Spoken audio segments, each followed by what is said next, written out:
ஆன்மீக நண்பர்கள் அனைவருக்கும் அன்பு கலந்த வணக்கங்கள். இன்றைக்கு நாங்கள் ஆன்மீகம் சம்பந்தமான பதிவில் நேரடியாக அபிஷேகம் செய்ய வேண்டுமா, இந்த கோவிலுக்கு ஒரு முறை வாருங்கள். பொதுவாக பல கோயில்களில் கருவறையில் உள்ள தெய்வங்களுக்கு அர்ச்சகர்கள் மட்டுமே அபிஷேகம் செய்ய முடியும்.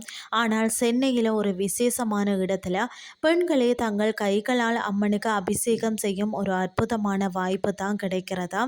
அங்கு தான் அருள்மிகு, அதாவது இசக்கி அம்மா சார்ந்த சொரூபியாக காட்சியளிக்கிறார். சென்னை அம்பத்தூர் கள்ளிக்குப்பத்தில் அமைந்துள்ள இந்த கோயிலில் ஒவ்வொரு செவ்வாய் மற்றது வெள்ளிக்கிழமைகளில் தான் மாலை 6 மணிக்கு சிறப்பு அபிஷேகம் நடைபெறுகிறதா. இந்த நேரத்தில் பார்த்தீங்கன்னா பக்தி உள்ள பெண்களும் குழந்தைகளும் நேரடியாக அம்மனுக்கு அபிஷேகம் செய்ய அனுமதிக்கப்படுகிறார்கள். தங்கள் கைகளால் அன்னைக்கு அபிஷேகம் செய்வது மனதிற்கு பேரமைதியையும் ஒரு ஆத்மார்த்தமான திருப்தியையும் அளிக்கிறது.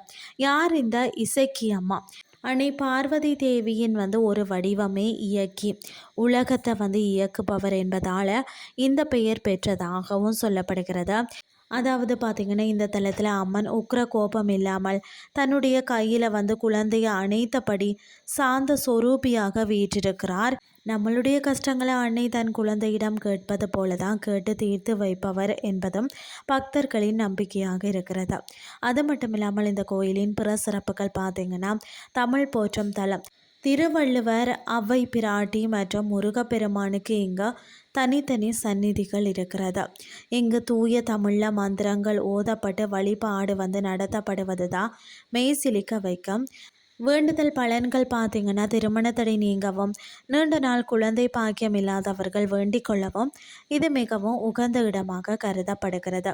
இந்த வாரம் ஒரு முறையாவது உங்கள் குடும்பத்தோடு சென்று அந்த அம்பிகையின் அருளையும் நேரடியாக அபிஷேகம் செய்யக்கூடிய பாக்கியத்தையும் பெற்று வாருங்கள் என்று சொல்லி கூறிக்கொண்டு இன்றைய ஆன்மீகம் சார்ந்த பதிவை நிறைவு செய்து கொள்கிறேன். இதே மாதிரி மற்றொரு ஆன்மீகம் சார்ந்த பதிவோடு உங்களை சந்திக்கிறேன். நன்றி.